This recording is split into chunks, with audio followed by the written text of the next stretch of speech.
Hey there, good morning. Greetings wherever and whenever you are. Welcome to Catalyst Energies. My name is Dee. Thank you for joining me. I'm so grateful that you are here. Welcome to the Catalyst Astrology Report. We're going to look at the main astrological themes in this report from today, October 7th, through next Friday, which is October 14th. We have a full moon in Aries on the 9th. Pluto stations direct tomorrow on the 8th. And there's going to be a lot of, well, I would say a fair amount of opposition to Chiron, with the Sun and Venus this week will be in opposition to Chiron.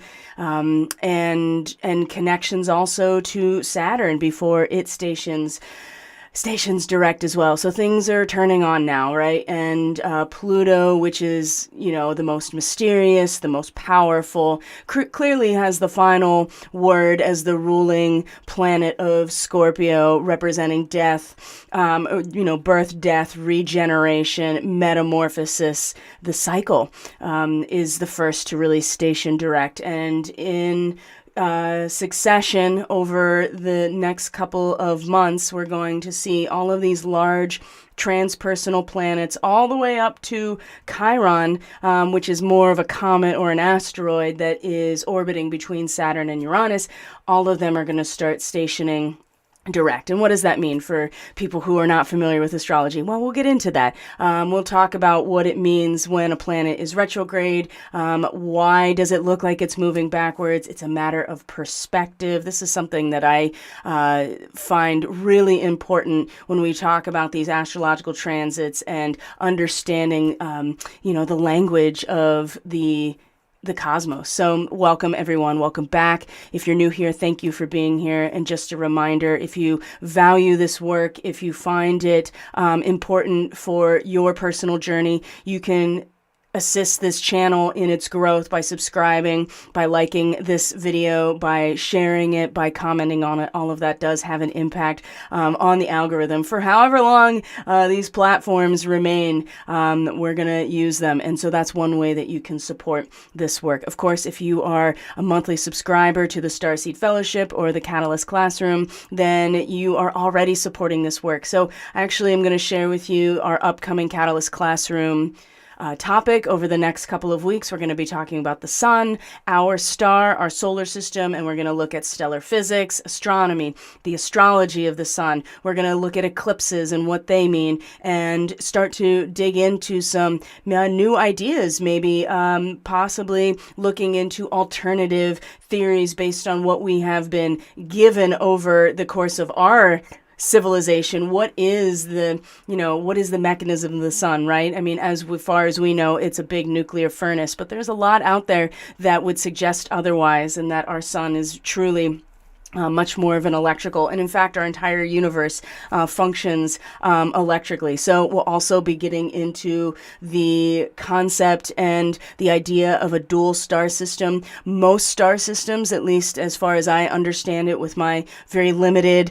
but still focused attention and study in astrophysics and stellar physics, most star systems are not singular. Most of them seem to at least be a binary, which means that there's a center of gravity that multiple stars will rotate around. And there's a lot of ancient mythology and cosmology that suggests that there has been, or there is, a companion to the Sol, right? SOL, the name of our sun.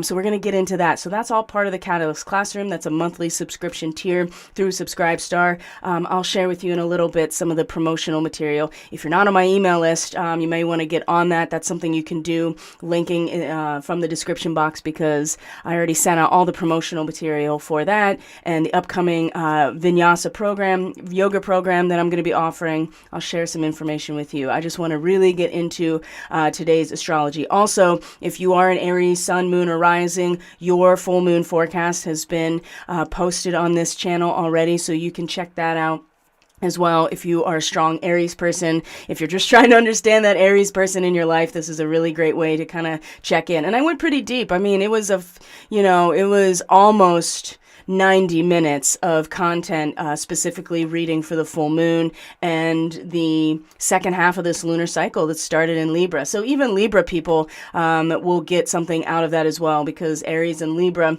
is really what we're going to be talking about today still, with the Chiron oppositions to the Sun, to Venus, to Mercury. Mercury will be moving into Libra also this coming week. So when I was doing, prepping for all the astrology for the equinox time, right? Because I've been doing readings for people, personal readings for the equinox to the solstice. At one point I was just like, is it just me? Are we really getting just battered? with getting battered with just like transit after transit after transit. And excuse me one second.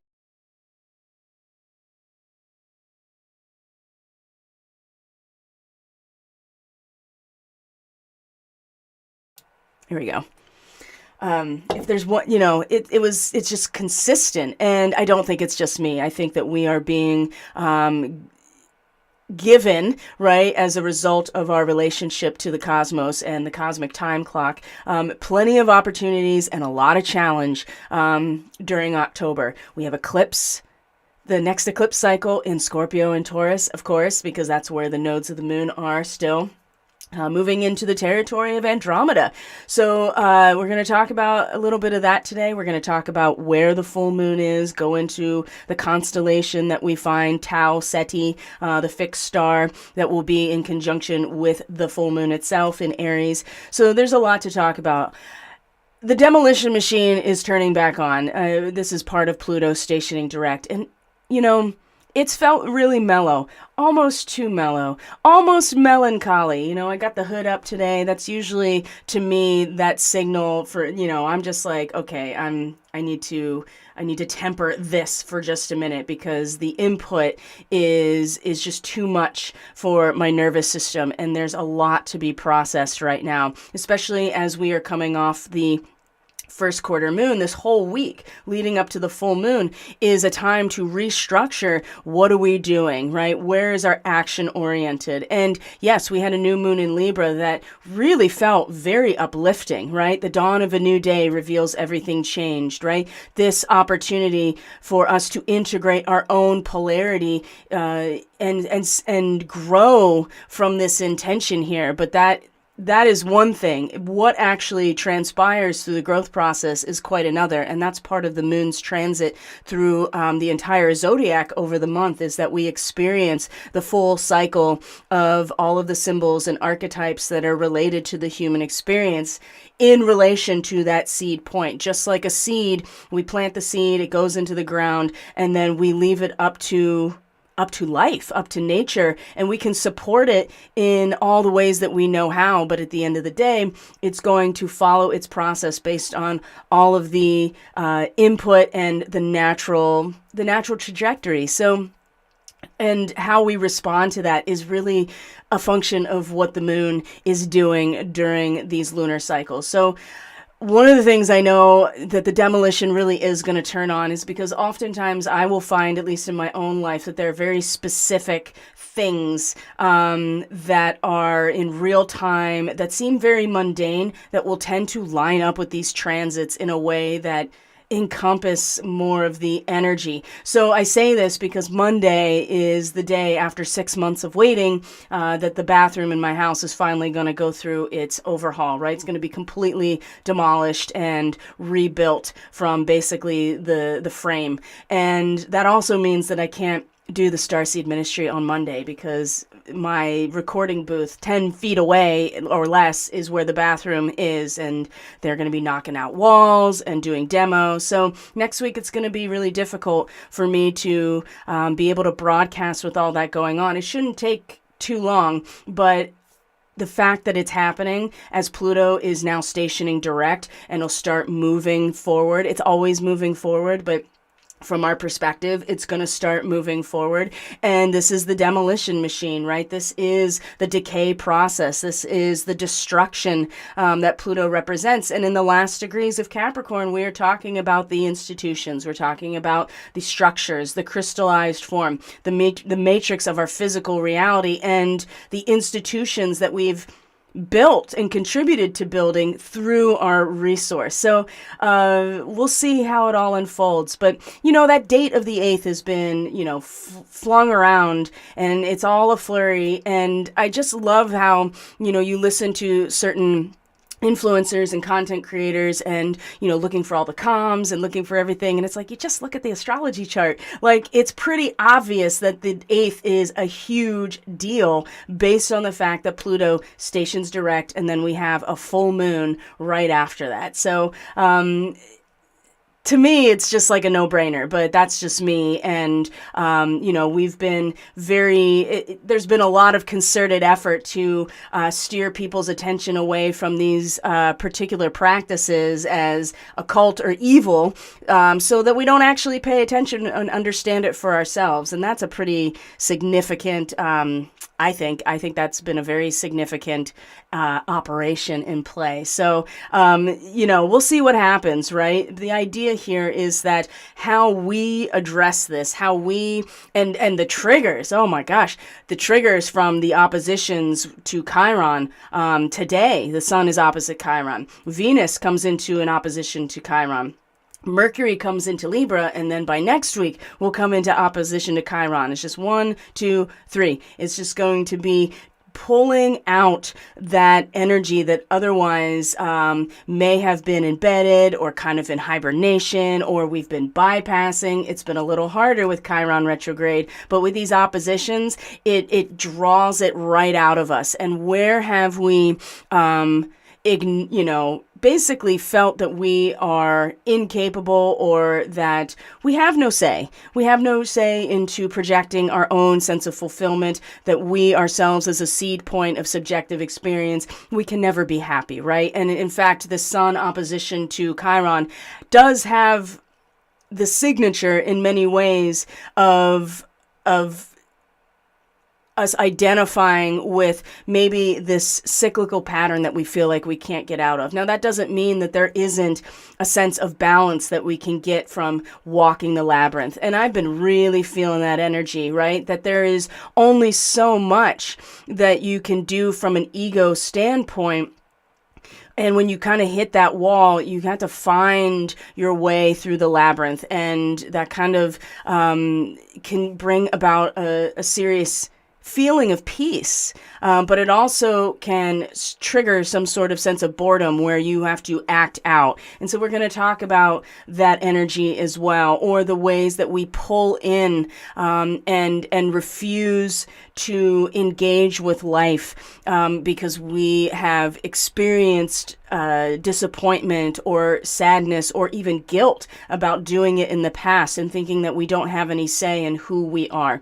And I think that this is going to come out a lot in the next couple of days, and it's either going to trigger people to act out, or it is going to establish a really strong healing potential, as is the case with just about every transit with Chiron. However you look at it, conjunction, especially the sun, right? Our fulfilled ego consciousness versus Aries, which represents that subjective, instinctual essence of who we are, right? We're not thinking about it. We just act on it. And what planet is the ruler of Aries? Well, it's Mars, right? Mars in Gemini. It's going to station retrograde soon in Gemini. It is going to be in a square with Neptune in Pisces this coming week as well, which is something that I feel like we've talked about now for a minute, right? It's one thing if you are acting on the resistance, right? And really proving to yourself that you can triumph over the chaos and entropy by using the resistance, right, as a means to do so. What happens when Neptune dissolves everything it touches and there's not even a resistance anymore? There is no boundary. It's all non-differentiated. It's all formless. It's all in the woo, so to speak. So that's going to be a real test for us as well. So I'm going to check in here with the stream and make sure it's healthy and good. And let's just move right on. And take a look. Now, again, the Schumann here has been sound is a pound, as we're going to see here. It has been really, really mellow. Oh, I just realized that I didn't put my toroidal field up in my background. That's how you can tell that I'm like really distracted in some ways, or certainly just not, not even consciously thinking about this, this idea that the toroidal field comes through our heart space, right? And so that's a great place to focus. And the sun does represent the heart to us. It rules the sign of Leo, so maybe understanding, where's Leo at in your chart, you may have a sense of where that resonance really does stem from for you, and find your peace in that. Find your center in that, find the center of the labyrinth through your resonance of your own heart space. Because otherwise, there may be, like I said, to really kind of be hot-headed and act out, especially with the moon in Aries, right? These are tempers flaring. This is really rash action that is emotionally based. You could also, you could see how people may respond to, the storm, right? If there was ever an eye of the storm, I'm feeling it now. And it is really, it's almost to the point where it's a little eerie how quiet and mellow it really is. So how are you guys feeling? One thing I will say though, is that sleep is still kind of difficult, right? The Schumann may be really quiet and not really amplified necessarily, but we're still getting geomagnetic disturbances I'm going to share with you here. So let's, show the Schumann resonance. And many of you are tracking this yourself. This is also something that we're going to go into in the next Catalyst classroom. We're going to talk about how to read the solar weather, all the data points, what it means. Based on my understanding so far, it's always growing. One thing I learned, as a person, as a Sagittarius strong person, my intelligence and my understanding of things was always such a huge part of my identity. And to have a third house be Aries as well, like it's really, the mind is really wrapped up in a sense of subjective experience and identity. So one thing that really, it took a long time, but once I finally was able to come to realize for myself, is when you realize that you're never done learning, right? And you have more to learn by admitting you don't know anything, which, by the way, is really solidified for me personally when I started reading Socrates, because that was, that's kind of the whole basis of his philosophical perspective is, the man who knows not is a man, right? Or a human. The human who knows not is human, right? The human who knows that he knows not is human. The human who does not know that he knows not is a fool, right? And so I have tons of gaps in my awareness and my knowledge. And that's why the group work is so important, because everybody adds so much to the overall picture. And I'm always learning. You're always learning. And so anybody tells you they have it figured out is a bullshitter, right? They may be really smart. They may have spent their entire lives generating knowledge and even synthesizing it. But the idea is that Jupiter that rules Sagittarius is expansive, larger than life, and there's no limit here, right? And so your expansion, the pattern of meaning that's through narrative, mythology, story, archetypes, symbols, your own experience of belief, it's always expanding, and it's always changing. Just like you turn the kaleidoscope and the entire thing changes in pattern. And so I will share what I've learned through my experience of solar weather and how to read it. But in no way am I an expert. So I just want to put that out there as well. And really, it's meant to just open doors and stimulate your own research into these topics. So here we go. This is the Schumann, right? 5th, 6th, even today. So again, there's little blips, but it's really not doing much of anything. And it hasn't for like a week and a half. Ever since it came back online after being out for 8 or 9 days, it has been really quiet. And of course, that part of me that's just like, what is that about? is wondering, like, did they change the whole, did they change something in the way that it's measured, right? So that we don't see what's happening. But I feel this kind of like settled, and this is part of the sun in Libra. This is part of Venus in Libra, right? Her home territory, and soon Mercury in Libra. So there is this sense of equilibrium that I think we're all kind of really identifying with, feeling in terms of our material resources, money, right? Venus rules a lot of like money, like currency money and resources, our relationships and what kind of resource that provides to us for beauty and harmony and comfort, all of these Venusian types of themes. And so it has been really mellow. Now, that doesn't mean there hasn't been stuff going on in the sun, because it absolutely has. And the last day or so, it's calmed down. But even last night, you can see there's been geomagnetic disturbance. And so again, sleep has been difficult for people when this stuff is happening. And so, everybody's got their means to deal with this. Some people are just not sleeping. There's a waking up pretty consistently, I found, about 3, 4 a.m. And a lot of temperature fluctuations still in the middle of the night, but the pure sleep, I'm telling you, and this is not a paid endorsement by any stretch. I have no sponsorship other than my own clients and subscribers, but it is working for many of us. So I just want to put that out there, that it does really help. And if you don't know pure sleep, that's a formula that Cliff High, which I discovered, actually, Cliff High is not even, it's a stage name. It's a pen name. It's not even his real name, which I thought was pretty cool. He developed it, and it's his formula, and so far it's working really well. So it's quiet right now in terms of the sun, but we are getting solar wind. We're getting CME action from other solar flares and explosions. So, this could, the sunspots that are facing us right now could absolutely just blow out at any moment. So it's been mellow, and again, maybe that's our sense of consciousness here being collectively kind of mellow. And I know there's lots to be not mellow about, right? There's this constant push about, nuclear war and a nuclear exchange. And it's like, nah. There you hear that Chiron and Aries again, right? And the pushing and pushing and pushing.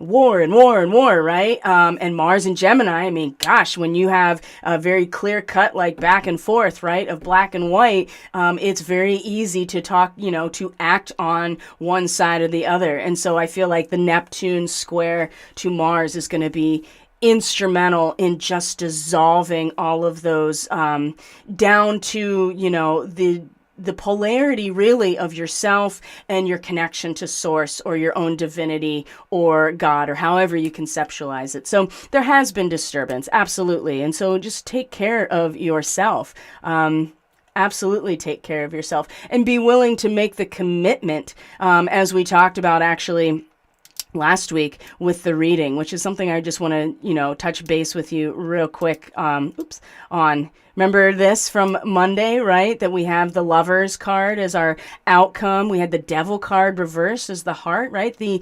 liberation from something, right? The freeing ourselves from the bounds and the chains of the false reality and committing to some process, whatever it is, that's shown by the Lovers card. And we had all this energy that's about transcending and being the silent witness and observer to your experience, and also to realize that part of this is digging very deeply down into yourself, these really substantiated beliefs that have been, burying the truth for yourself for so long. And, your higher self's a knocking, isn't it? And again, this sense of balance, right? The Seven of Forces and balance keeps coming out in this position. So we know we're also very much aware and tapped into this sense of reciprocity and justice, and knowing that it's an energetic experience. And once the scales find their balance, then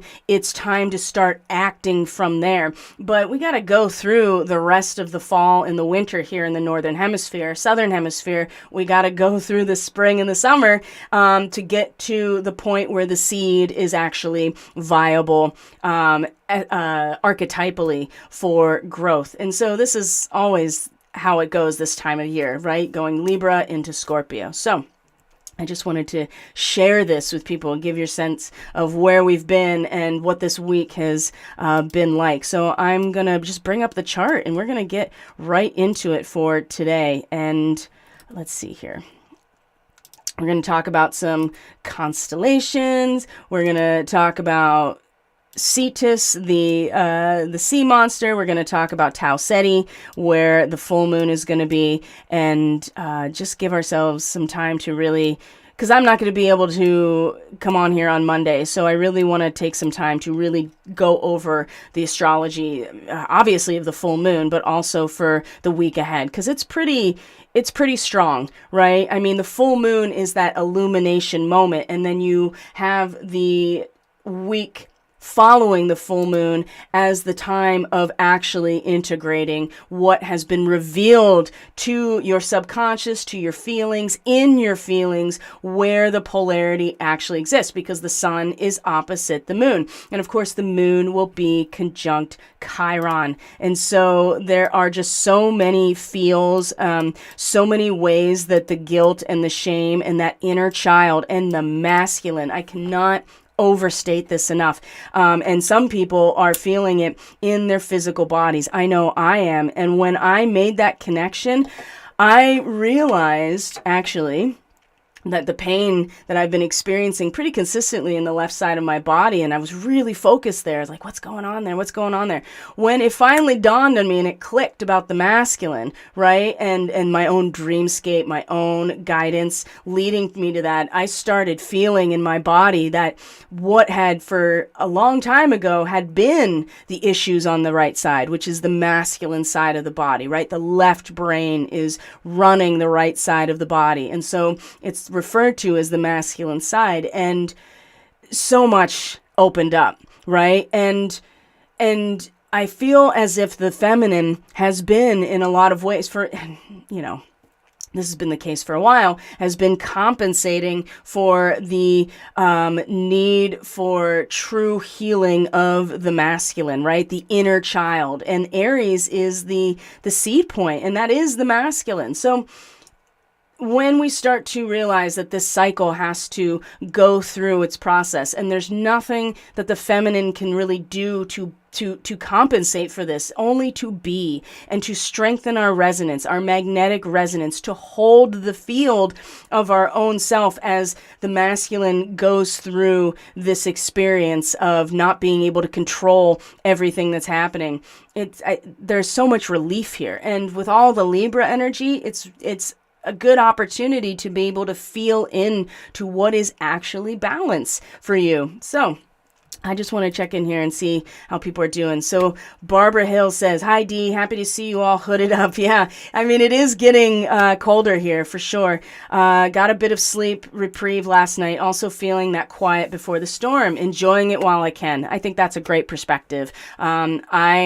I can feel a little bit of melancholiness, mostly because I am very aware of the men in my life and the masculine energy that I know is going to go through their own trial by fire, and strangely enough, and there's nothing really I can do for that. And many empaths will understand this, because this is kind of the curse of the empath, which is when you're feeling the difficult emotions of other people, you will find yourself attempting to take on those emotions for them. But that is something we are ending, right? That is not coming with us into new earth, whatever that means to you. And so it can be really difficult to step back and make a commitment to the masculine by stepping back and not compensating for it, right? And if you're a parent, especially if you're a mother, it's so easy to do this. And the Cancer energy that's going to come with the third quarter moon on the 17th is going to bring this out quite a bit. So I feel the calm before the storm. I definitely felt some reprieve with sleep as well. So thank you for sharing that. It's good to know. I just love the way that it's all corresponding and that we all seem to have the same basic feelings and then come and commune with each other. And we're like, oh yeah. And it helps so much. Our last Starseed Fellowship Zoom call, there was a ton of us there. When I say a ton, there was like 6 or 7 of us. That's a lot for a free form Zoom call where everybody has got time to hold the talking stick and engage in what is actually going on for them. And it was great. It was really affirming. It was something we all could come together and support each other. And I just really value this so much. And again, this Libra energy, I feel like can either be really Saturnian and really just kind of cold and composed and not tapped in, but Venus feels it all.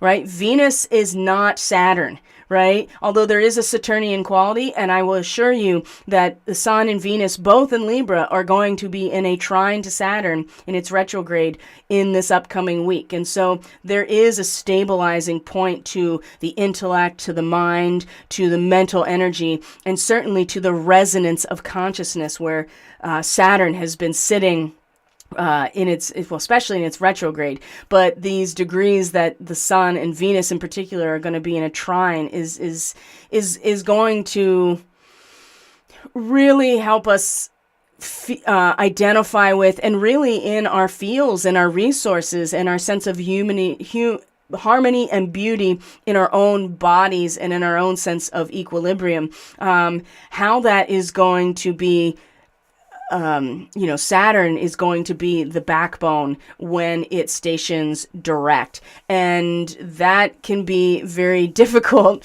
to really wrap yourself around because that's like a piece of rebar in the ground. It's not going anywhere unless you force it. And yes, there could be some forcing, but really with this degree of Libra, it's more of a divergence, right? It's more of like not forcing, but attempting to balance things out by secretly or under the radar diverging resources in order to establish balance. But it's going to be an interesting week, okay? And not the least of which is Pluto stationing direct on the 8th. And of course, we know it's going to come back into conjunction exactly with the natal Pluto of the U.S. Chart. And so this energy is going to turn back on again. And, for those who are watching the financial system, really paying attention to the economy, and the whole thing, I mean, this is where you see that the actual collapse will start making its way out into the collective awareness, right? And so, if you are, for those of you who are paying attention, which is probably everybody that's watching this, you've probably already made plans to be able to get through this process as unscathed as you can possibly be. So, but for others, I mean, there's that Chiron again. It's that Chiron again. Oh my. There's going to be some really drastic, explosive kind of actions that are going to come around with this because the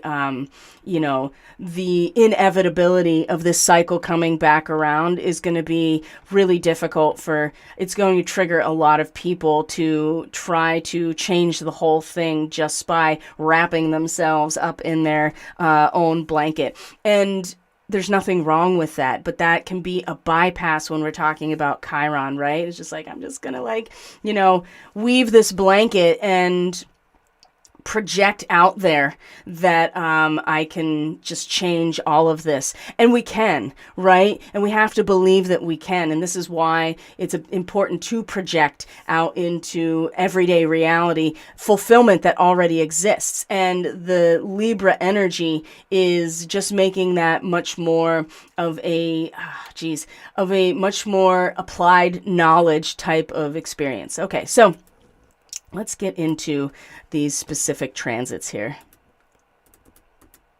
So So today is the 7th. And like I said, the circular paths, this is where the sun is. This is where the sun is in opposition to Chiron.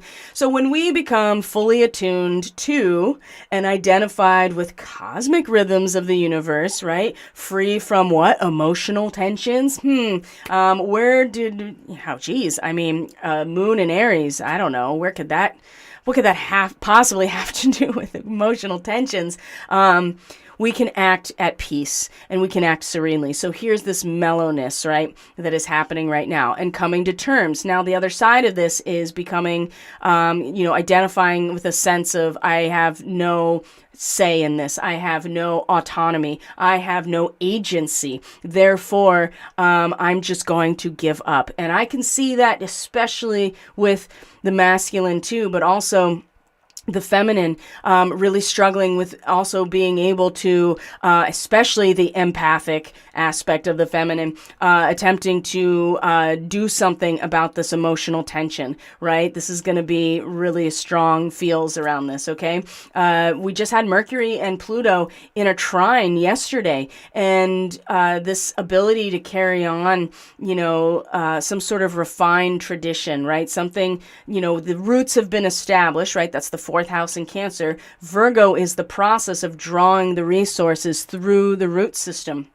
Not so much the water, but the minerals, right? The minerals from the soil is what's happening in Virgo season, like in a seasonal growing cycle, right? The fruition, the maturation, the fruit coming to ripen. And there is the revered tradition of life, right, that this represents. So refinement, something that has been established over the course of our own time in Virgo, especially with the sun and Venus, but Mercury in its retrograde, now it's direct in Virgo, which is its home sign. So now we really are acting on everything that maybe we have come to reanalyze, depending on where Virgo is in your chart, and moving forward. Now, some people had talked about how there was just a lot of all of a sudden, just busy work.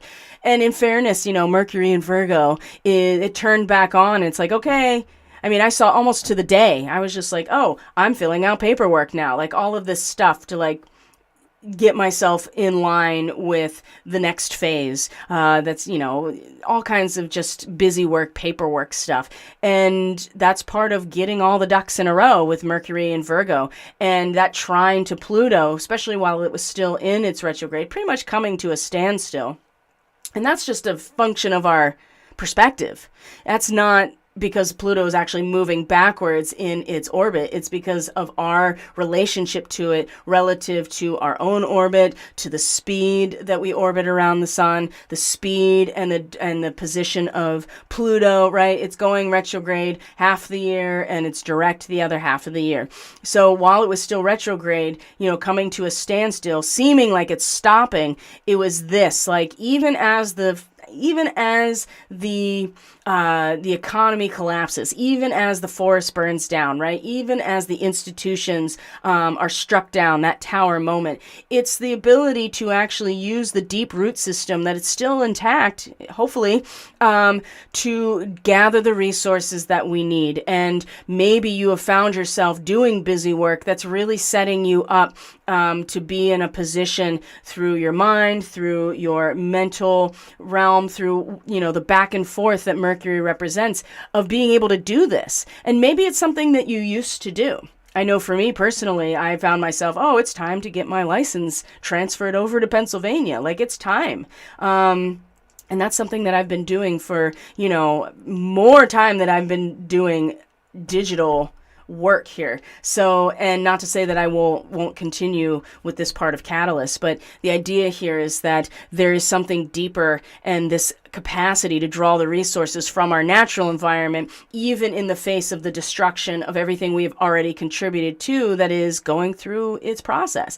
Venus in Libra as well. I mean, it's again going to be making its opposition. Mars is in conjunction with Mintaka right now. And so there is growth here, a spiritually creative process right now. Coming into the last decan of Gemini is where we start to really experience what it means to integrate polarity and to find a way to have these two aspects dance around each other, or find integration even in a new state of awareness. I feel like this is the best way to utilize the Mars energy as Chiron is being activated consistently with all, the Sun and the Venus oppositions. Mars is moving in the direction, fighting the battle, right? But there is a moment here where we can at least, grow spiritually, or grow spiritually creative processes, and put our energy, our outward momentum and action towards this, as opposed to staying locked in the dialectic. Now, the moon is in Pisces. That's the other thing. Talk about like complete dissolution into the formlessness with the moon in Pisces. Wow, so imaginative, so relaxed, so dreamy, so soft, so formless, right? And in the tarot, the moon card, number 18, by the way, 1 + 8 is 9, it rules the sign of Pisces. And so, yes, there's this 8th sphere element that is really strong right now. But there's also, it's very difficult today. There are a lot of challenges with the moon today in Pisces. It quincunx all of the Libra energy, as you can see. I don't know if you can see it really strongly, but Pisces quincunxes, right? A quincunx is a 150-degree angle. It's the 5 out of 12. It is not... There's no fitting, you know what I mean? This is a really inconjunct type of energy. And so Pisces and Libra naturally do this. So yeah, as we're feeling into this formless, dreamy, watery, spiritual, imaginative, soft, and boundaryless place, which is also very relaxing, right? You can just let yourself sink into it, really, or just dissolve into it. It is kind of bringing us out of that experience entirely, because the Sun and Venus, which are much more on the surface, right, are ego consciousness in full expression. Venus, our material security and comfort and balance, right? In Libra, it's really about balance and justice and equilibrium. It's at least showing that there's some way to transmute this energy, right? That you maybe a wild card energy during the day as the moon moves through Pisces. That's absolutely a possibility with these quincunxes, right? Because we are working on, this mastery of these spiritual mental realms, while also identifying with something that's very physical, right? Libra has with it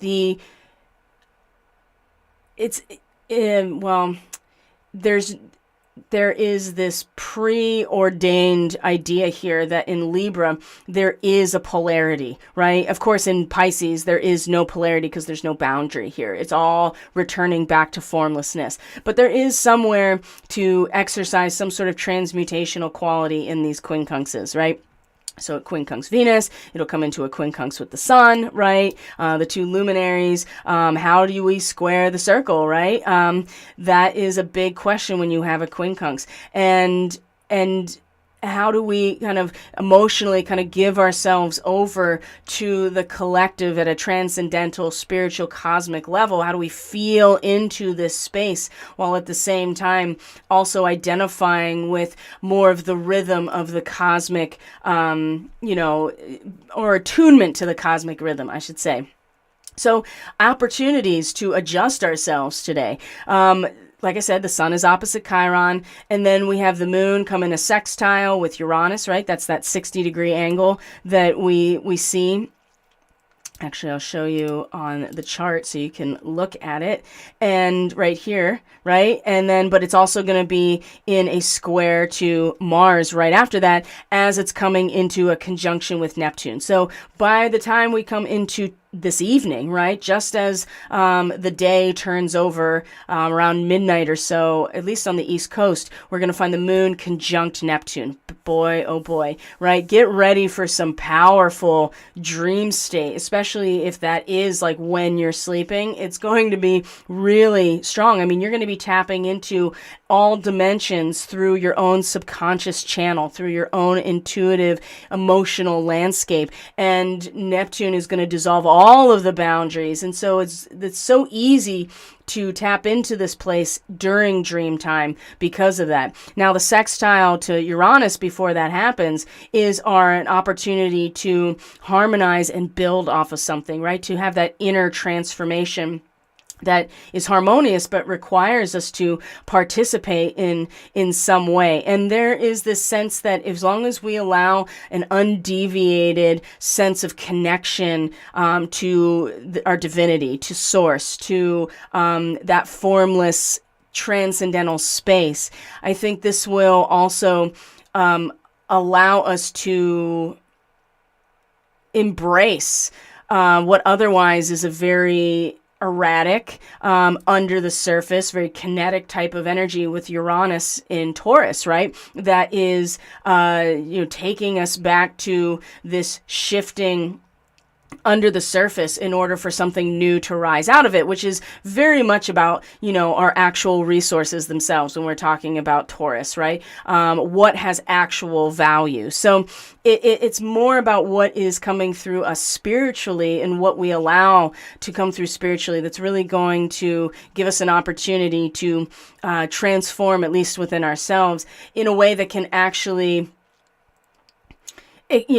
make the most out of and almost be innovative, at least internally, right? Uranus is still retrograde. So I find that, yes, there are, on the surface, it's going to be kind of like, there's some places that we really need to seemingly adjust ourselves between our emotional state and much more of the resource and even our heart's resonance. But this sextile here coming into later today, I think is pretty remarkable. Now, like I said, it's going to, the moon is going to square Mars, pretty much where it's going to square, where Mars is going to square Neptune. So this is going to be even more powerful in terms of these cross purposes. And this is very mutable, right? It's very mutable. And it's 23 degrees of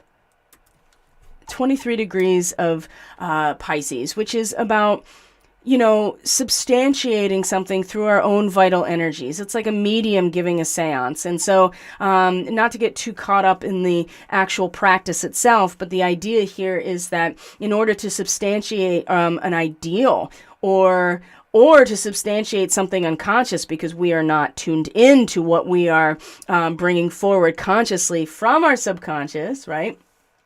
We still have to give of our vital energy. And if you've ever participated in anything like this, or you are a medium, or you've done energy work, or even just being some sort of empathic soul, you will find that you have to give something of yourself in order to allow this substantiation. And I think that this is I think we don't want to. I really do. And I think that when the moon meets Neptune, we're going to have a pretty powerful, emotional type of experience of what our dharma really is, like being realistic about our potential and our limitations, and really centralizing our focus spiritually on what we are here to do, because we're not necessarily here to fight the battle. We are, and to a certain extent, but I've always maintained that the battle really is within ourselves. And again, this Chiron in Aries is bringing this all to the surface. This is about that masculine, our inner child, our sense of subjective identity, our autonomy, our right to be, and how we have neglected that, and have been neglecting that, and how that has been used to keep us in a state of either fear or guilt or shame about who we are, so that we are hyper fixated on much more of those energies of, basically forcing the balance. And when we can actually, wrap ourselves in the fabric of our own fulfillment, right? When we can actually take the time to weave the blanket of our own fulfillment and project it, then we heal, right? We do the work of Chiron as the actual rainbow bridge between our material selves and our spiritualized consciousness. So that Mars being the ruler and really kind of the agent of the sign of where Chiron is. I just, if we keep, I feel like that this transit especially is going to burn some people out if they are not careful. And of course, Mars and Gemini, we've been talking about this in the Starseed Fellowship in particular, is that the nervous system has just been so activated. And Mars and Gemini, I think, has been a big component of this. And so in some ways, this is like a relief, right? It's a relief to have all of these dialectic oppositions of Gemini just kind of washed away by the moon in Pisces. And Neptune is just much larger, right? It's a very transpersonal planet. The last time the Neptune was in Pisces was the 19th century leading up to the Civil War, right? We are in this process again. It's like 165-ish year orbit.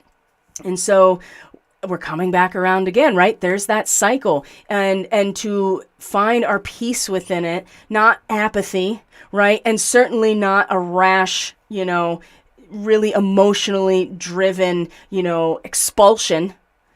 But at the same time, this is going to, if that is where it's always been in this Gemini, and of course, this is where we're getting pulled into war constantly with Mars and Gemini. And if you remember, we talked about this as Mars was coming into Gemini. This was going to be the war. The effort was going to be really thumped during this time. So there's something, I think there's a release here. Now, that's not to say that this won't be incredibly, it can be very disempowering in Pisces, especially with Neptune as well, because again, there are no boundaries here, and you'll just find yourself, washed away by the flow of whatever the collective unconscious is doing right now. And again, Saturn in Aquarius, strangely enough, Saturn gets a bad rap, but this has been one of the, in my, experience, especially because as an Aquarius person, it's been transiting my first house and about to station direct. I mean, this is the inner scaffolding that has been crystallizing. And it depends on which version of the collective resonance and the collective consciousness that you have been identifying as an authority, even within yourself. That's going to make a big difference too to how all of this plays out, especially with these trines to Saturn. So by the end of today, right, into tomorrow, the moon is going to be meeting Neptune and squaring Mars. And so even by the end of today, we may find at least within our own personal experience with the moon, what this square really could mean for us. So pay attention to your dreams, pay attention to your fantasy and imagination, right? I mean, people don't realize that so much of this type of work is based in the realm of Pisces, in the imagination. Now, the eighth sphere, this is a great opportunity to get, basically sucked up by it or find yourself trapped in it. So Mars here is also the agent of our own instinctual self-preservation, right? Action, penetration, moving forward, drive, willpower, all of those things. So that's also something to consider as well, that yes, Neptune dissolves everything it touches, but if we just fall away, then we just give up on ourselves, truly, with Chiron. So it really depends on where people are. And who knows what's going to happen out there on the world stage. It really is a function of our collective consciousness, isn't it?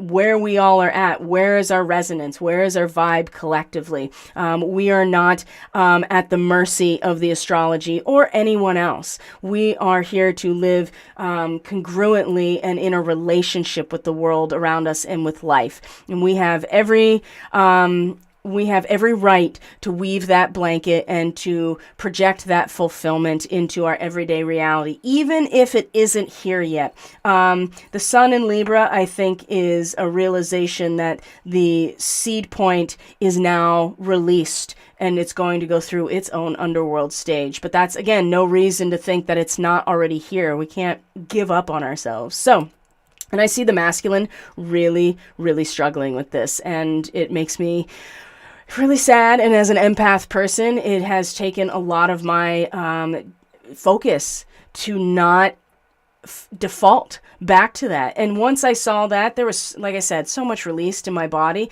There's still things that I'm working with, but it made me realize that my own masculine was also in need of this experience. And we can do so much by acknowledging that part of ourselves and loving and accepting it, but not doing the work for it in the feminine, right? It will overbear it. It will weigh it down. It will be so consolidated and folded in on itself that you really are just creating, a shell over your own heart. And, years ago, I had done an interview with a woman who was part of a local shamanic kind of practice in Portland, because I was taking a class in an anthropology class. I was taking a class in shamanism and a class in death and dying, right? As I was starting to prepare myself as a shaman, basically. And I know that's a loaded term, but I don't care what you think.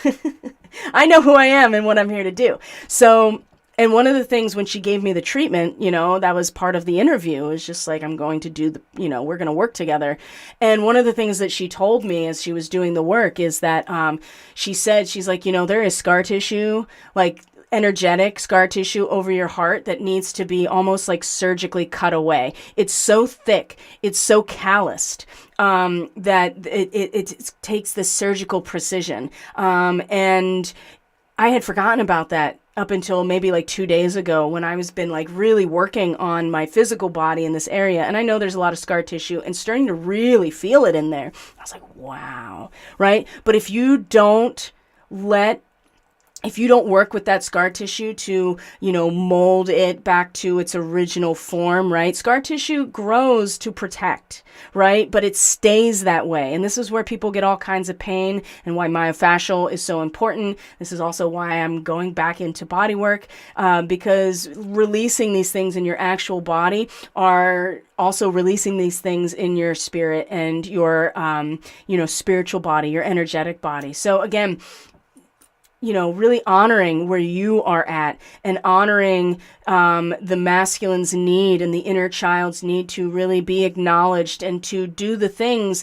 that you can do to actually encourage healing, rather than the feminine continuing to just like hold it all without the acknowledgement of the masculine. So this is going to be a really strong theme that's going to continue to come up, and people will feel, if they are so focused on their masculine of being the only thing that does anything, this Mars-Neptune is going to be a real doozy for them, right? What happens when the pond you've been skating across is no longer a sheet of ice, right? What are you going to do then? We're going to find out. So, let's move on to the 8th here, the infamous 8th of October. Pluto stations by the end of today. The moon will move into Aries by the end of the 8th into the 9th. So what are the big transits on Saturday the 8th? Well, this is where the sun moves into the very last degree of the first half of Libra. And this is a very interesting, speaking of the storm, this is a really interesting degree. So I'm going to read the Sabian symbol. This is 15 to 16 degrees Libra. You're always rounding up for the Sabian symbol. So after a storm, a boat landing stands in need of reconstruction, right? And so imagine like how Hurricane Ian just came through and did extensive amount of damage to all of the coastal area on the Gulf side of Florida, right? And so that can absolutely happen. So, but from a more esoteric and personal view here, as you're working with your own individual consciousness, it's the idea here that there is a very tenuous link between our ego consciousness, right, which is what the sun does represent in terms of our full expression of who we are, and the unconscious connection, the ocean, Pisces, right? So after the storm, the boat landing needs to be reconstructed. So we need to keep this midpoint, or this balance point, or this fulcrum, or this middle of the seesaw, for instance, it needs to stay in operation, because we have to be able to go out into the ocean, right, to the psychic unknown in many ways, into our own woo, as it were, our own Akash, our own morphogenetic field, into our own multidimensional self, our own spirit. But we can't, we go out there and maybe the storms that, come up as a result of that destroy the boat landing, right? And so we need to keep this, these links in operation. Otherwise, we can't really find that equilibrium between ourself and our conscious awareness here, our individual consciousness, and our link to our spirit, to source, right? To divinity, to the place of formlessness and transcendence, right? So even just coming into Saturday the 8th with this degree is already suggesting that opposition with Chiron is probably going to instigate some sort of like stormy type of experience. And when I say storm, it's definitely like a firestorm, right? It's going to be that Aries flashpoint with the moon in Aries too. But Chiron especially is going to trigger all of our wounding, right? Because that's what it does, right? We feel bad about ourselves. We feel like we can never come out of this old identity, not realizing that, yeah, we may not have chosen that for that person or that early caregiver or that past life necessarily to instill that sense of shame or guilt about who we are, but we always have the opportunity to release ourselves from it. And that's what Chiron represents. And we just spent, the last Callous Classroom sessions were all about Chiron. So this seems really important. Okay, Mercury comes back into 28 degrees Virgo. Every time there's a Virgo transit in this degree of 28 degrees Virgo, regardless if it's Mercury or anything else, Putin always comes into the picture, right? Because the Sabian symbol is a bald-headed man who has seized power. This already happened once when Mercury was retrograde, and is going to come back. And now what it represents is the sheer power of our personality in times that call for decision, right? This is the moment where, the birth is happening, right? Where you have to bear down and really, the power of the will comes in. And even if it's ruthless, it needs to be done. And so there is damage possibly here. But there's also with Mercury and Virgo, it's just like knows exactly all the pieces and is able to almost detach oneself from the emotional component and tap into the intuitive nature of what this is with Mercury and Virgo. So undoubtedly, there's going to be something else that happens on Saturday in relation to Russia, because it has happened without fail over the last year, whenever there's been this Virgo thing happening. And the last time, I think, was when there was the full moon in Virgo when the sun was in Pisces. And I think I posted about it at the time. Lilith is going to station direct, or station retrograde is now moved into Leo. And, the moon in Pisces is going to, like I said, conjunct Neptune. There's going to be a sextile to Pluto while it's still retrograde, opposite Mercury. This is very interesting. While Mercury, again, is, acting, at least with some discrimination and discernment, but very much analyzing and pulling, grabbing power. The power of the will. The moon opposite that, our own feelings and our own intuition, our own subconscious, our own sense of connection to who we really are and our connection to everything else is everything, consummation. Everything is here, right? It's a fertile garden under the full moon, right? It reveals a variety of full-grown vegetables. That's very interesting since we're about to have a full moon. So there's also this sense here that we get pulled into like, oh, everything has come to fruition. And not only that, but everything has come to be consummated. It's all here. And there, I think that might be kind of like this moment where you either, again, fall into apathy or get totally sucked into this eighth sphere, like this false sense of connection. Or, if you are really an adept, esoteric, master in this space with the moon in Pisces, where you're able to navigate the formlessness through your own subconscious and your intuitive channel, this, I think, is also going to establish like a moment of balance of like, everything has come to fruition. Everything has fulfilled its process in terms of us emotionally. And so maybe that will actually provide the impetus to step forward into the next cycle, to really gather our own mental power, our own powers of discernment and discrimination, and to really seize power in our own lives as a result of this deep feeling of fertility and the full moon and everything that has come to fruition and will again, right?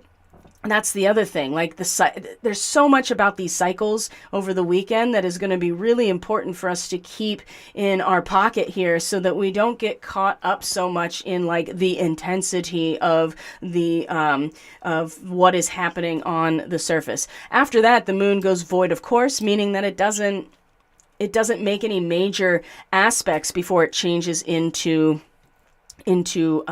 Aries. And as soon as it does, it's going to be in a conjunction with Chiron.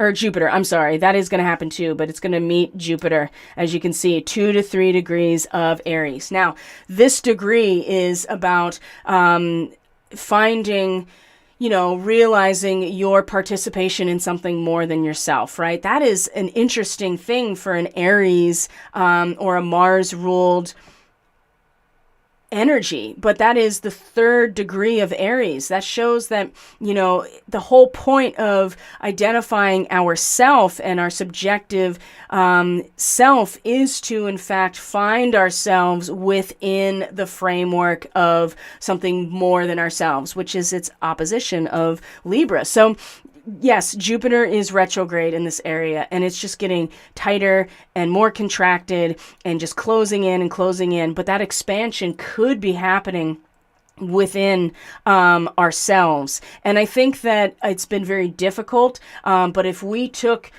were really mindful of where Jupiter stationed retrograde to begin with, and kept the full attention on the full picture, right? Then we know what that picture is, even though we are aware that that's contracting, okay? And so maybe the moon meeting Jupiter in this place is going to expand our inner experience of what it means to be, to align ourselves with the greater whole, to be part of something more than ourselves. But I think it's going, again, for the masculine, it may be very difficult to realize what this is when we don't even understand ourselves with Jupiter in the retrograde like this. It's just like when you are used to having the full picture of this energy, and the energy is everything is happening inside the seed, it looks like nothing's happening on the surface, and that is so not true. So the moon meeting that maybe is this moment here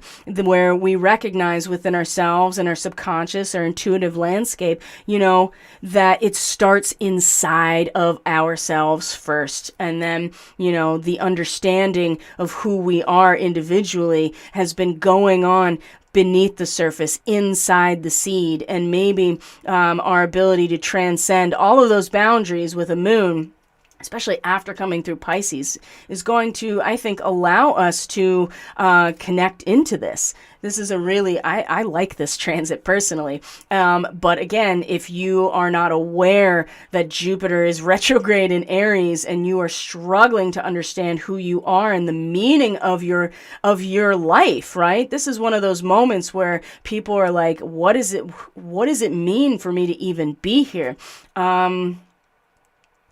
I think this is going to be really important for people who are kind of on the edge. Now, that doesn't mean that there won't be some drastic measures by people as certain institutions finally collapse, right? I mean, I don't even want to say the word that, hotlines are available for, but this could really be one of those last moments where people can really, man, I'm burning the sage just saying it. So, but after that, this is, and because when the moon meets Chiron, when the moon comes into its fullness on Sunday, Pluto will start moving forward, right? And that's gonna really start bringing a lot of this wounded masculine to the surface for a lot of people. Or what it's going to do is bring that awareness. And the moon rules Cancer, the mother, right? I mean, this is also an opportunity here not to get caught up in the flare of hot emotions and tempers and inflammation, but to, really provide that sense of connection and that sense of motherly love, right? And devotion and all of the things that go along with protecting an unconditional love here. Okay, I think that's a really strong component of this moon moving through Aries as well, and how we can apply that to ourselves as we start addressing the full moon. So, like I said, Pluto stations on Saturday, the 8th, right? You can see it right here. And then we move into the 9th, which is the day of our full moon. So the moon will, like I said, it's going to meet Chiron in a conjunction. And right after that is where the full moon is going to be. So what I want to share with you real quick, actually, is the constellation and the star that the moon will be in conjunction with at the time of the full moon. So we've talked a lot about this in the Catalyst Classroom because we talked a lot about Chiron over the last couple weeks. So Tau Ceti, this is a star on the belly of Cetus, the sea monster, or the kraken that was sent to devour Andromeda. By who? Poseidon, right? Neptune. So Tau Ceti it has the designation of Tau, T-A-U, right? Like the Greek letter Tau, right? It's designating all the different stars in Tau Ceti, and this is where Tau Ceti is. It's at 17 degrees Aries in the zodiac.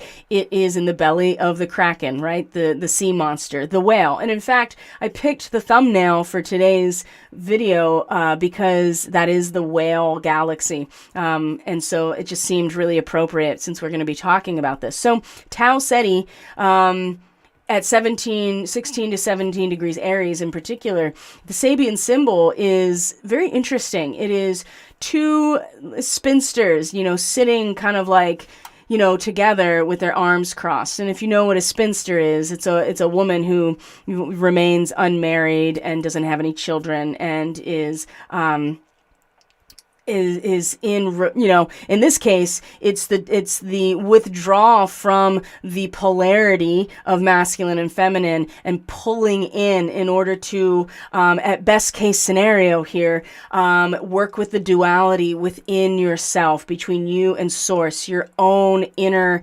masculine and feminine. But there's also kind of a narcissistic component to this as well, where you are not really, not wanting to engage with the polarity of the masculine or the outer world, and so you pull in and you withdraw. Now, these Sabian symbols span the spectrum of, how we address them. So this is where the full moon is. Now, the belly of the beast, it's kind of interesting, because that's where, that is what is motivating the kraken to eat Andromeda, to come and eat Andromeda, because he's hungry, right? Hungry for something, hungry for potency, hungry for a sense of, there's desire that is still very much present when we're talking about Aries, but it is something that is generated from within. And that's either because the outer world is not going to provide the opportunity, or it can be very narcissistic. It can be the pulling away from from the dialectic or the polarity in order to generate that energy within yourself. So this is where the full moon is opposite another type of symbol where the energy of the sun is, that again has something to do with the ocean, right? It's a retired sea captain. It's the idea here, if we look at the actual Sabian symbol, let me bring up Here we go. A retired sea captain watches as ships entering and leaving the harbor. This is the capacity to gain an objective and very calm understanding of human experiences. And it doesn't mean that it's not calm and objective because you are outside of it. It's because you were once very deeply involved in it. So the captain has sailed the ship through the storms and the still waters of consciousness, and perhaps the mind has been battered by the experience, but now there's peace and quiet. There's watching, there's knowing, right? There's a lot of this energy that came out in the Starseed Ministry reading with the animals about being able to take a step back and have a calm mind beyond the struggles and the victories. That's also really important, right? I mean, the thing about the sun is that we are so identified with wherever it is that it can be very easy to kind of get caught up in the victory of things. This is suggesting that we taking this objective approach, because we've already gone through this, right? There is that cycle again. And for those of you who have soul memory of Atlantis, for instance, and Lemuria, this is, we've been through this, right? And this is not about apathy, and this is not about not doing things, but this is also about if you are not able to calm the mind or gain that objective approach because you're being triggered, right? There is Chiron again, triggering people to act out of a sense of, either being a savior or being a victim, right? And acting out of that very drastically in some cases.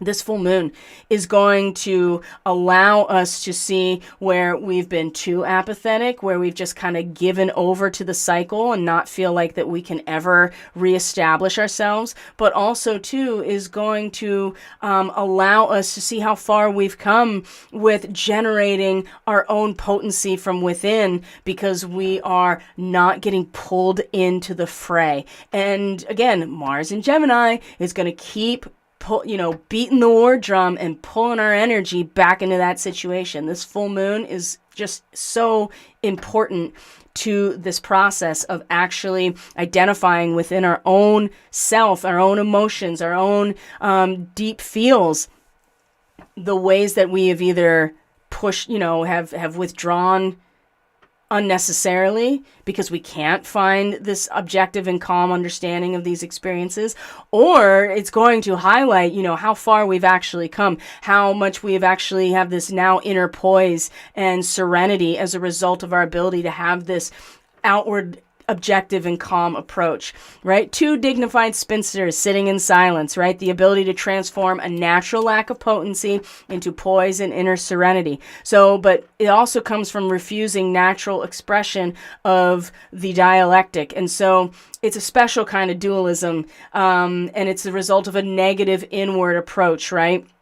And a private sustainment of reality. So it's either a full fidelity to the self where we never give up on ourselves, or you become like really, fulfilled by your shallow interests, right? And you're kind of narcissistic about it. So it's really going to highlight a lot of this stuff, quite a bit actually.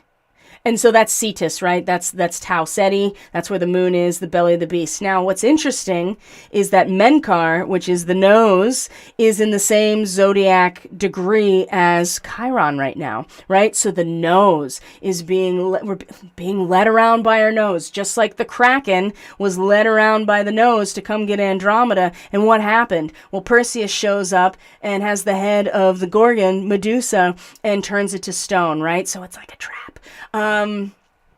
Again, Chiron and Menkar are in alignment, right? They're conjunct longitudinally right now. So again, keep that in mind. Where are you being led, and where are you allowing yourself to be led is based a lot on what is going on in the core of who you are, your belly, right? Your solar plexus, where your willpower really comes from. And if Mars is acting on that dialectic of Gemini, boy, you are being led around by the nose. And I mean, it is fading, right? It is fading. Absolutely. And it's going to become more apparent as the weeks and the months go by, how many people are going to come to realize like how much this has been happening to them, right? And many of us already know, but we are tasked with being meticulous about this so that we can be a light and a guide for people that are just going to be waking up to the immensity of this whole situation. So back to the astrology, my friends. Here we go. So this is Sunday, the 9th. And then what we're going to do is take a good look at what the week has to hold. And I went over a lot of it already in terms of the major transits. That way we can look at the actual dates. Now, the other thing is exciting is Vesta, asteroid Vesta, has just stationed direct in Aquarius, 23 to 24 degrees Aquarius. And, you know, Hestia or Vesta, right? This is the hearth flame.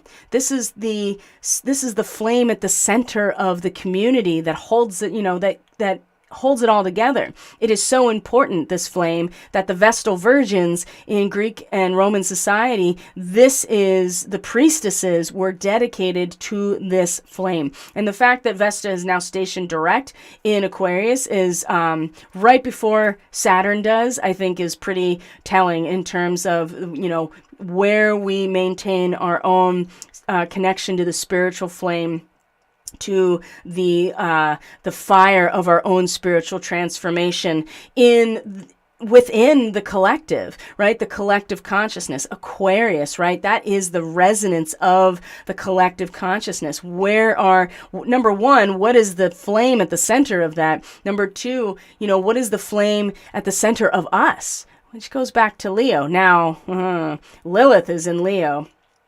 Now, she did station retrograde this weekend, so she's going to come back into Cancer and be in opposition to Pluto again, and is going to conjunct Procyon. But they're right now in Leo, this really deep primal commitment to the human template and being the keeper of the flame is in, you know, really in our hearts, right? So I think this is telling, honestly. Now, some people are going to, again, when you don't let Lilith speak, if you try to suppress this part of yourself, she will find a way and she will be heard. And there's no way around this, really. And so you may either find yourself overcompensating by being really in your ego consciousness and that Leo energy, or you may find yourself, you know, going towards the other side and being kind of aloof and shut off from your own heart and just being kind of an automaton connected to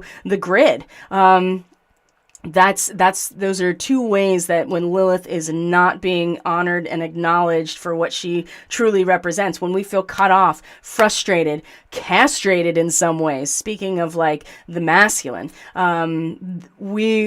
this can be a destructive force, but that's because those experiences create the void necessary for that flame to inhabit. So this is also very telling as far as I can tell, with Vesta stationing direct. So Sunday, the full moon, you know, Pallas Athena is conjunct Sirius right now. So talk about an actual like strategy to be connected to the core of who you are, down deep to the void, to the permanence of truth. And Syrian starseeds, I mean, this is no secret for you. You know what this means for you. And if anything, this is giving you the opportunity to really strategize from being able to deepen your core connection to the earth, to life, to yourself, really, like your own soul. Because it's the root system that truly draws the water of our soul into our experience. So there's something really important about that strategy right now. And in fact, actually today, with the moon in Pisces, K2 or the South Node in Scorpio, and Pallas Athena, there's this beautiful kite that's actually formed. And I tried to find a really good image of it that wasn't completely taken over by all of the asteroids and all the transits, and it was really difficult. So I'll just ask you to take my word for it that this kite is formed between and it's very Syrian starseed related, and then you have the K2, which is opposite Andromeda. So and the idea that connections go deeper, right? That they are installing new connections that need to be taken care of and treated well if you want to actually maintain communication.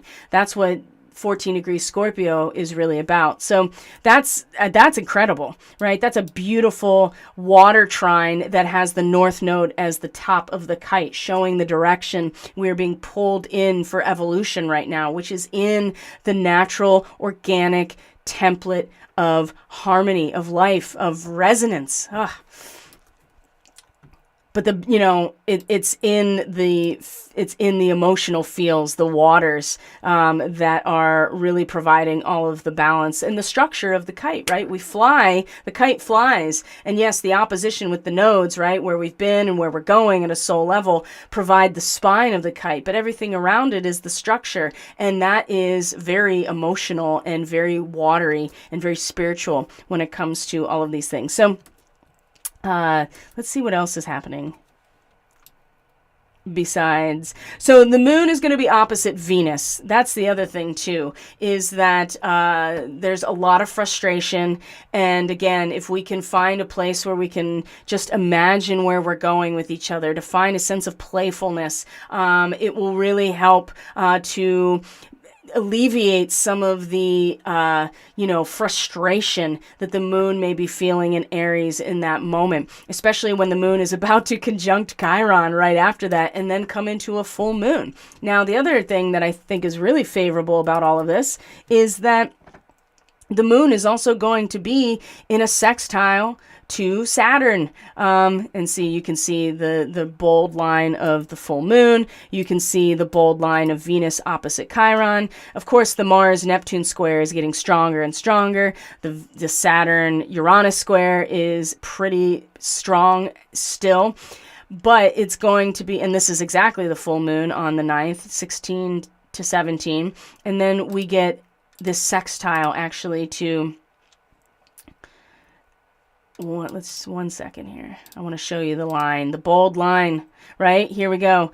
The sextile from Saturn to the moon in Aries, right? There's another opportunity for inner transformation, transmutation, harmony, and balance, but with some measure of participation or investment on our part.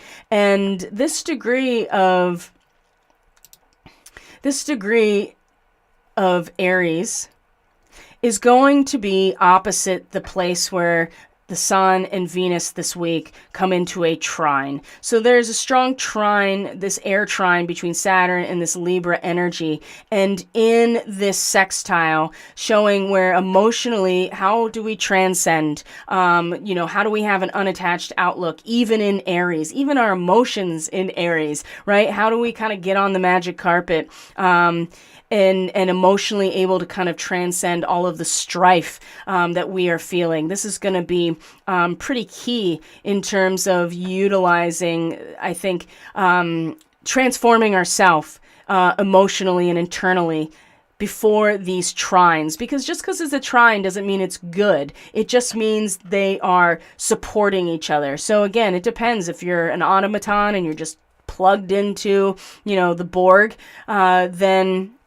yeah, you're going to find yourself identified with much more of the kind of woke agenda in a lot of ways, and also even acting in terms of the meaning and value and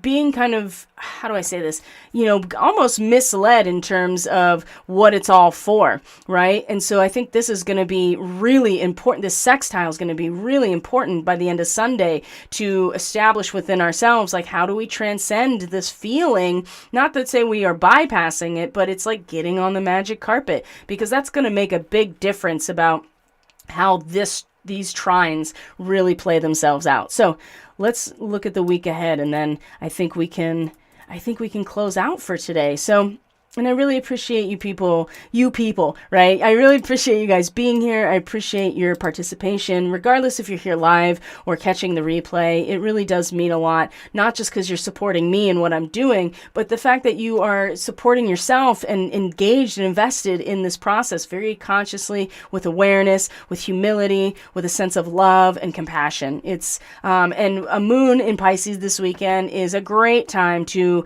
really just give yourselves over to forgiveness and unconditional love, because it's really how we're going to be moving through this time. This is the Christ principle coming through in Pisces. So let's see here. We're going to move forward. So the moon obviously is going to finish its transit of Aries. It will be in a square to Pluto, of course. And there's a lot of red lines here, as you can see, with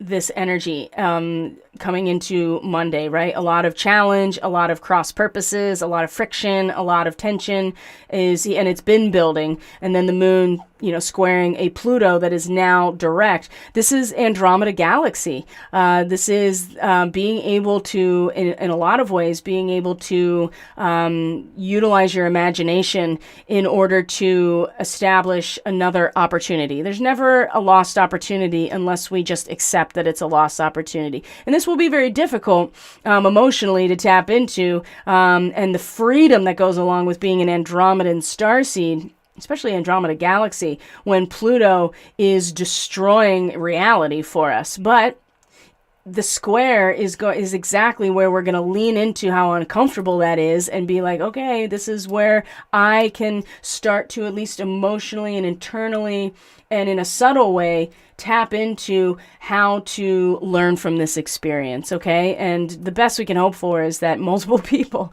have this experience as well. And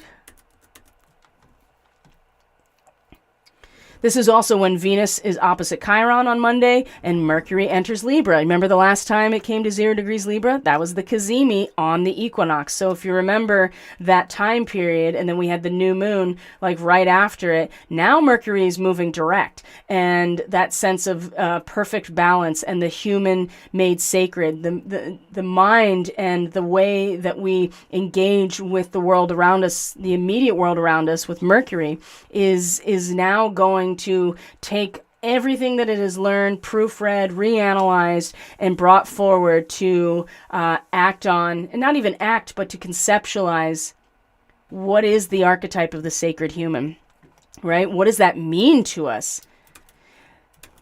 That's going to be a good question to ask, okay? So the next day is where we have the moon's going to move into Taurus, right? Loves to be in Taurus. And this is where we're going to have the first of the trines to Saturn is on Tuesday the 11th. We also are going to, that's also...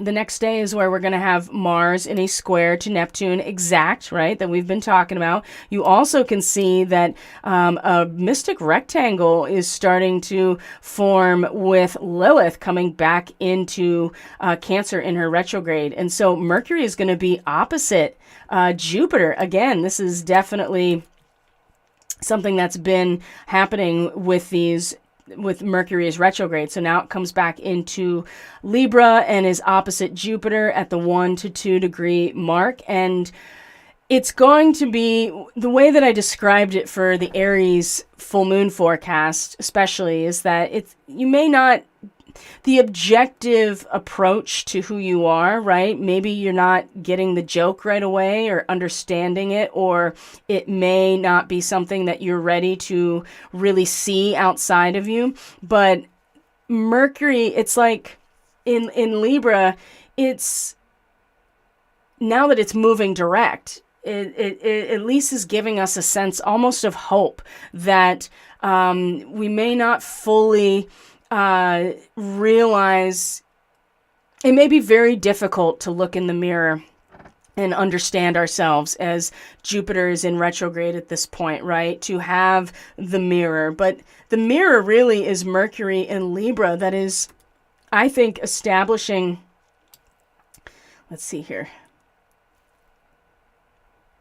I think that the Mercury opposite Jupiter is Mercury in Libra is, especially the second degree of Libra, is kind of the mirror in some ways, and the idea that you take the form of sacredness, the archetypal human, in its most general and distilled sense, and then you're seeing that, but from there the seed point of something new is released. And granted, that doesn't come back around until the time when at Aries, the vernal equinox, which is where Jupiter is.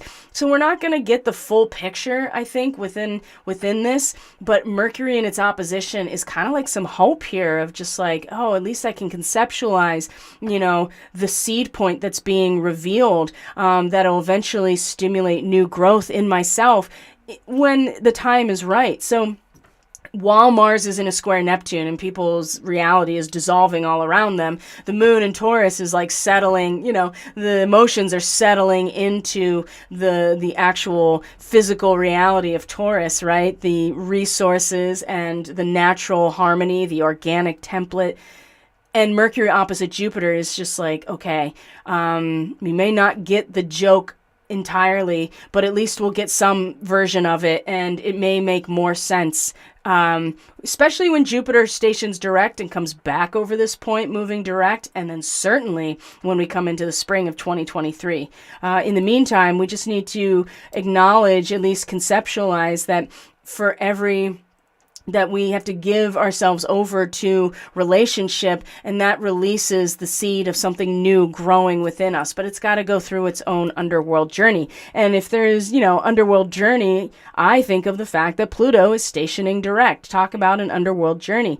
And as we move through, this is Wednesday, by the way. So Thursday, it's pretty, it's pretty mellow for the most part. You see that the moon moves into Gemini. So this is going to be a great opportunity, I think, for us to tap into these patterns that we have not been able to see because we're too busy acting on the dialectic, right? Moon comes into Gemini and it's formless and seamless, moving back and forth. And we are able to intuit patterns that we are not able to actually see.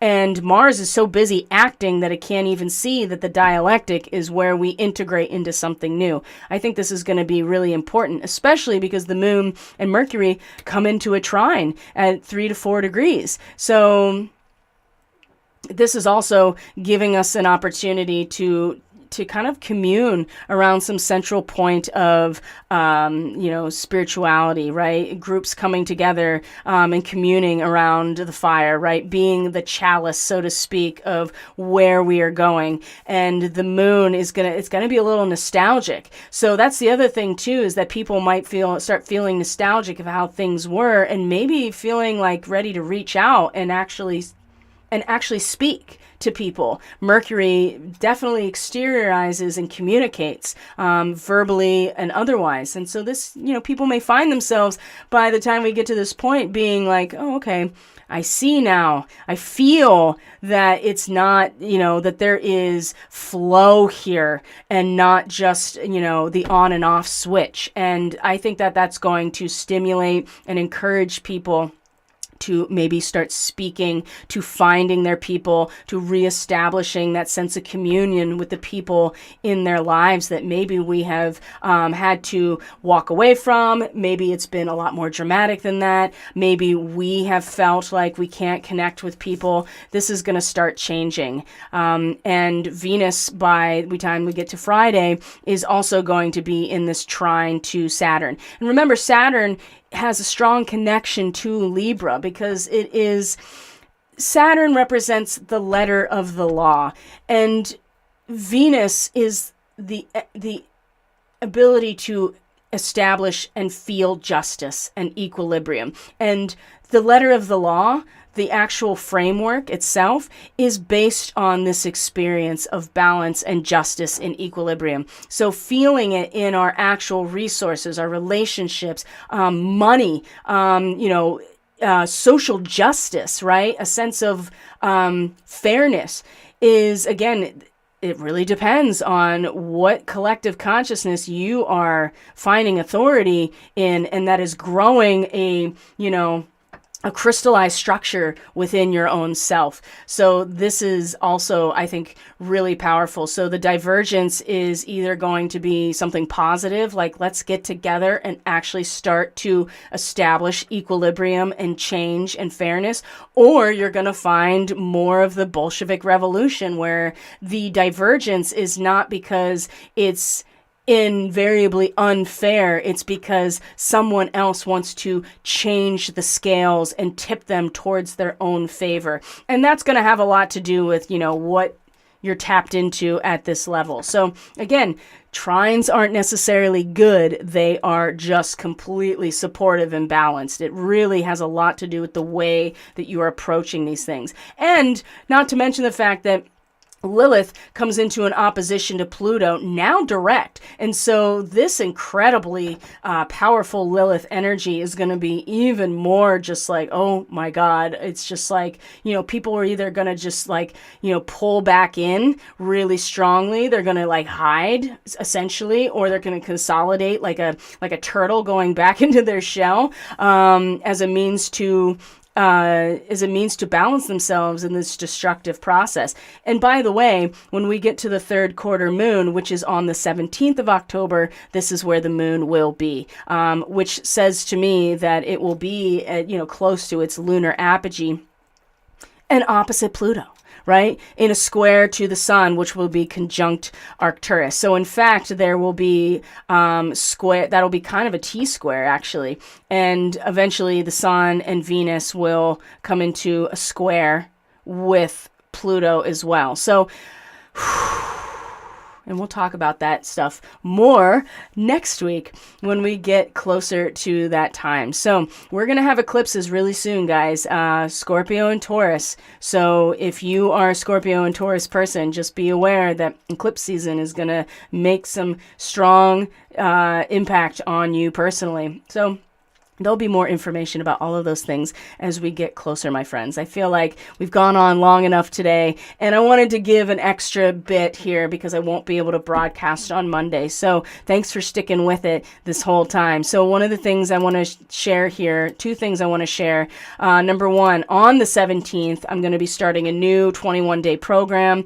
It's called Inviting Flow into Our Lives. So many of you may or may not know that I'm actually a trained and certified yoga teacher. I've hardly ever taught classes, and that's something that I talked about more in our Starseed Fellowship and just in more contained environments about why. But this is meant to establish a routine and a practice over the 3 weeks, very similar to the way that we did the Reiki healing attunements, in that I will be doing an asana or a pose every day. I'll create a video, I post it. That way you can practice at your own pace, in your own way, in your own space. And by the time we get to the end of the 3 weeks, we will have an entire vinyasa hatha yoga program established that then you can use at any point. And the thing about hatha yoga, physical yoga,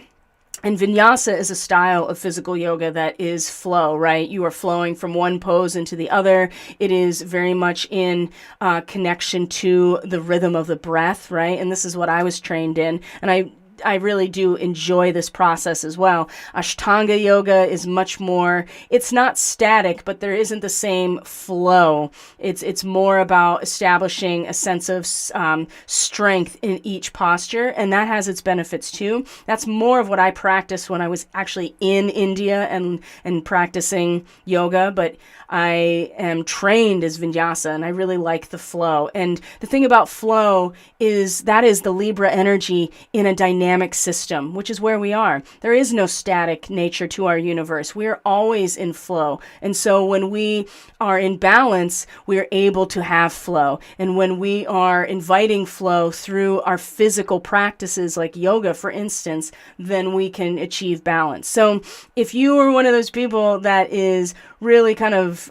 questioning you know, the the satanic and Luciferian elements of all of these Vedic practices, you may not want to do this. But what I'm going to suggest here is that Hatha Yoga is the bottom rung here of the yogas, all the different yogas, is here.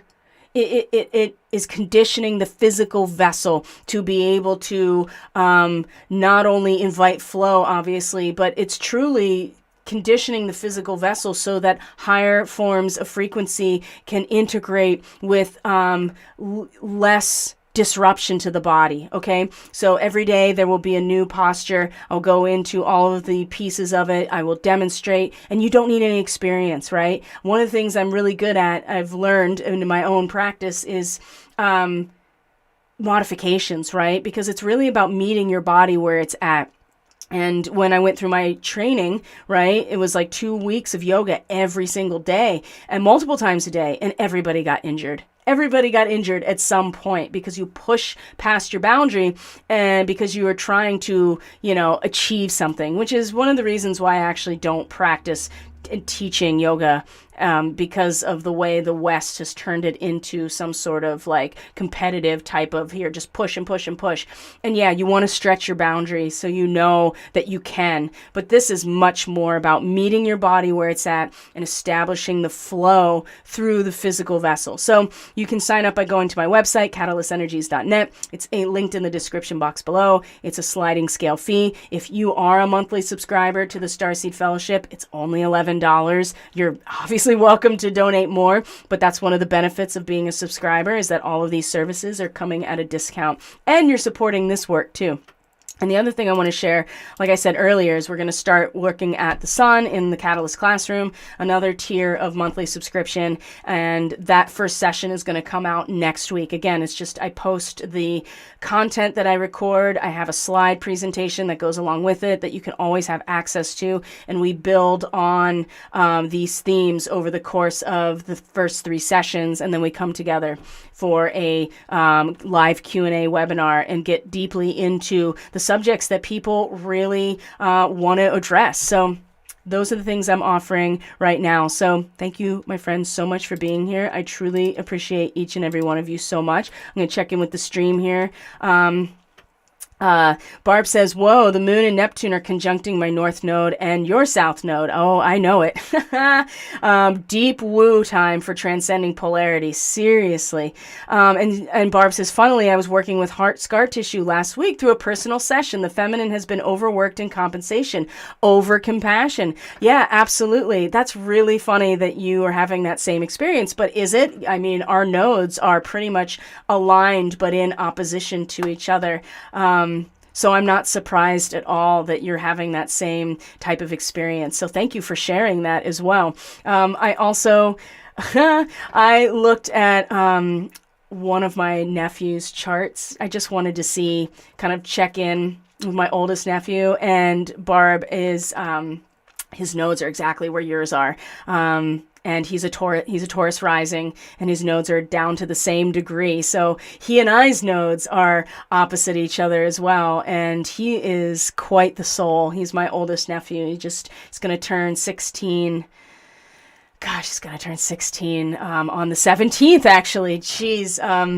And if you have a starseed child or someone you suspect is a starseed child and you want to understand them better, I definitely offer readings for your minor children, right? And synastry to see where your charts overlap. So that's something that I've really enjoyed doing. And the feedback I've gotten so far about that from the people I've done these readings for is that it has really enhanced their ability as a parent to really understand all of the aspects of their own children and to deepen their relationship, to see them as a soul going through their own journey. And it's made a difference, right? And so that's something that I offer too. So you can go to my website and all of my services are on there, and soon everything's going to be there. I'm going to streamline it all to my website, subscriber content, a cart that you can check out directly and pay.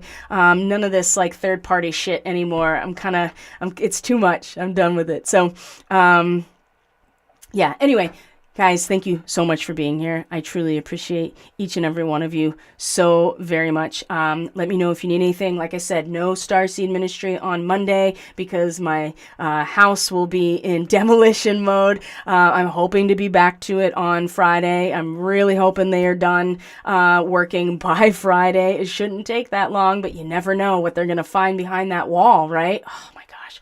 You never know. So that's the scary thing about going into the Pluto and Scorpio places. You got to go into the shadow and you don't know what's there because it's dark, it's hidden, it's in the cracks and the crevices. But we have, you know, the bravery of our own hearts, right? And Mars really can be really put to use in that way. So I guess you can't break through a wall without Mars in Gemini having that resistance, right? Oh, that's so interesting. So, all right, guys, you know, if you're not on social media or my email list, you may want to consider doing that through the description box below. I will keep in touch the best I can next week through posting on social media and checking in about everything.